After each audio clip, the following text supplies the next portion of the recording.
If you sell trading cards long enough, you're going to make mistakes. I can guarantee it. You're going to overpay for collections. You're going to buy inventory that doesn't move.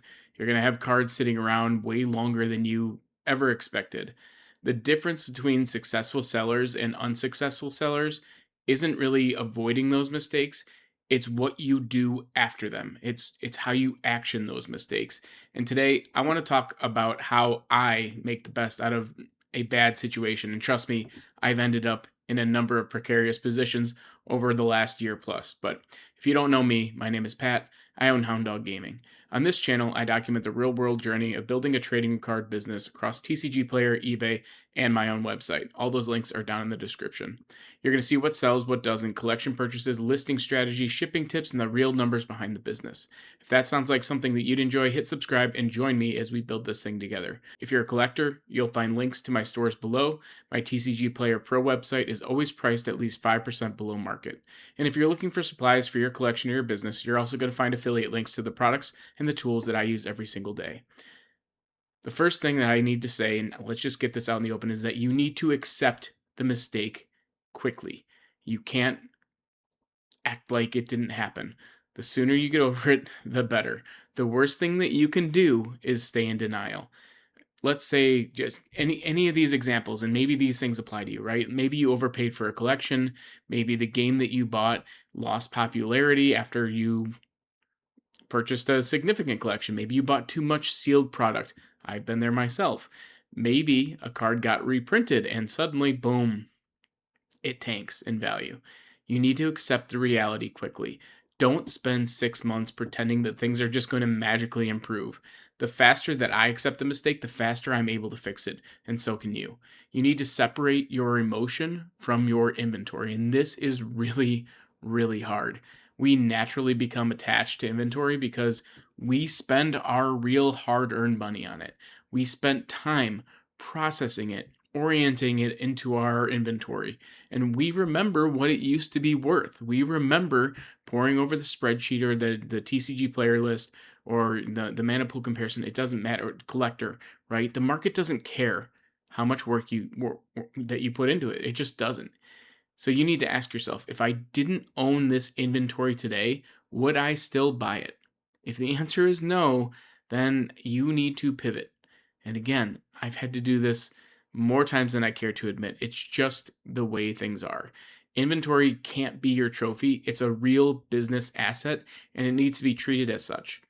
You need to stop trying to get every single dollar back. This is something that I've talked about before, but if you try and you get stuck in, I am in on this card at $100 and I'm not selling it unless I can at least break even or profit on it, that's the mindset that is going to keep you stuck.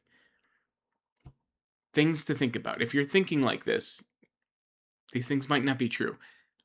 Say, I can't sell now because I'll lose that money, or I'm going to wait for the prices to come back, or eventually someone might buy it, right? And you're just kind of living on hope and a prayer. I mean, sometimes these things, they're just not true. Sometimes you get lucky and you can get bailed out, but not often. And sometimes taking a small loss today is going to prevent a much, much bigger loss later. This doesn't apply to everything. Some things it makes sense to hold on. I'm not saying fire sale everything, but oftentimes protecting my ego is way more expensive than just taking the L, right? You need to ask, how can this, whatever you acquired, create value for you and your business? This is where your mindset needs to change. Maybe it can't do its original job anymore. Maybe you can apply it to a different way in which you move inventory. Singles, for example, that won't sell can eventually become part of a playset, potentially part of a lot, part of a bundle deal, whatever it may be. You got to be creative. We've talked about dead inventory before, but it becomes, a candidate for giveaways, customer incentives, like I said, bulk lots. If your first plan fails, if plan A fails, you need to find a new job for that inventory. You can do something else with it. It's not worthless.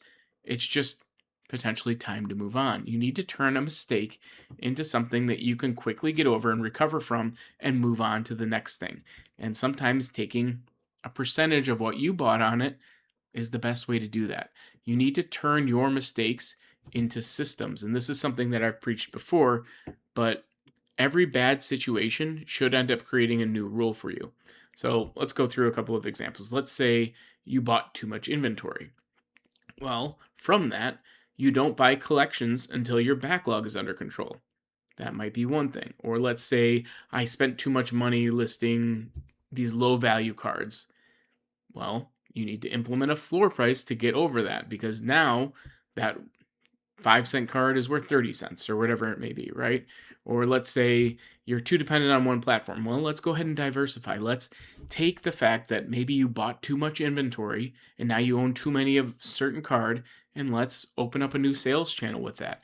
It doesn't have to just die on the vine, and different sales channels provide different audiences to sell to. So what doesn't move in one might move in another. So again, it's taking a problem and creating a solution. And you have to be entrepreneurial. That's really the only way around this. Every mistake, every expensive mistake should essentially buy you a new system or a new path forward. The goal is to ultimately find a way to progress in this business. It's not to be perfect. You should be able to experiment a little bit, figure out what works for you. And oftentimes, I think a lot of people try to just kind of follow along and do what other people are doing on the internet. I know that when I first started up, I tried to mirror some other business practices. But quite frankly, my business is different than other people's. As much as you can find parallels and comparisons, it's just not the same, right? A lot of people end up quitting this because they think that they have to do everything perfectly, because you're stuck on this loop of just endlessly comparing yourself to fill in the blank. But the reality is that every seller is going to make bad buys. You just are. Every seller is going to have to deal with dead inventory. Every seller has to deal with pricing mistakes or slow months. We're in the summer slowdown right now. I'm sure some of you have felt it. But the goal is to ultimately recover faster every time that you make a mistake. Learn by doing. Learn from making those mistakes. View those mistakes as a learning experience and a way for you to get better. Successful sellers, they're not perfect. I'll never be perfect. But if you can find a way to recover quickly, you will find your way to success. Some of my best decisions came from some of my worst decisions. Great example.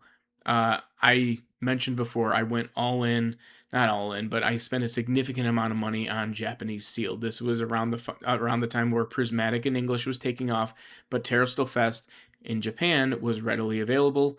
And what did I do? I went out and I bought a bunch of Terrastal Fest. Well, of course, all of a sudden news of reprints of Prismatic comes out. And the reason why Terrastal Fest was popping off was because no one could get Prismatic. So what happened? Literally 2 weeks after I bought way too many Prismatic sealed, or I'm sorry, Terrastal Fest sealed product, Prismatic reprints are announced, they come out, and the price on the Japanese ultimately tanks. And now I'm at a point where I need to figure out whether or not I can take that hit or hold on to the inventory for an extended period of time, or I have to fire sell a percentage of it to keep the business moving. Now, I've talked about this before, but that mistake ended up turning into a successful long-term strategy because it gave me a new connection in Japan so that I can go ahead and continue to source Japanese from in the future. So in a way, spending all that money ended up giving me, updates throughout, or first crack at new releases. I get emails every single time something comes out, still to this day, even though I haven't been buying as much, because at one point in time I was a big buyer and they know that I have the capability to spend that kind of money. So this is just one example of a mistake that teaches us really the biggest lessons sometimes. Sometimes bad situations force you to simplify your business or build systems, focus on efficiencies, become more disciplined yourself in the way in which you're attacking the business. And honestly, some of the systems that I use today only exist because I got tired of making the same mistakes over and over again. And sometimes the mistake is the thing that ultimately improves your business for the long run.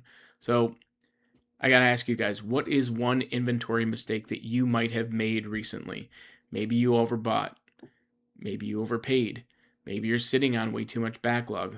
I feel like that's a lot of us, right? I'm guilty of that one especially. And maybe you're just buying into the wrong game at the wrong time. There's a lot of Lorcana talk lately. Are you suddenly jumping into Lorcana now that it's going to the moon? Because if you are, you might be a little too late and you might be overbuying when realistically the time to buy Lorcana was months ago before it started to pop off, right? Then you need to ask yourself, what system can you create so that whatever you just did recently doesn't happen again? Ultimately, what I'm learning while building this business is that it's far less about avoiding mistakes and it's far more about how far more about it's more about how quickly you adapt when things just aren't going to plan. You're going to have bad buys, you're going to have bad months, you're going to make bad decisions. It happens. That's part of the process. The goal is to keep moving forward and don't let those bad decisions define you or define your business.